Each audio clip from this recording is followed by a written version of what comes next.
all of the values that Tū Whānau have is what I've grown up with, and it was about me wanting to find a way to connect with whānau here, to teach them the same things that I was taught. And this kaupapa here is around those things. They're found in the Māori worldview. We talk about them, our tipuna talked about them, our kaumata talk about them. They're our values. How can those values now help us to ensure, to help bring some peace and stopping the violence within our whānau, within our community, within our marae, within our wherever?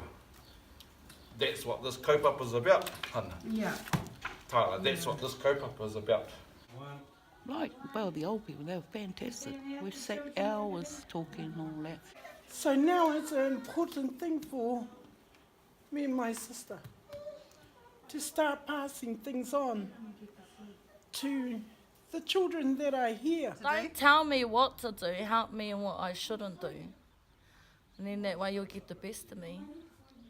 You know, gather up a lot of tools from doing this, but it's just me, whether or not I want to apply them or not.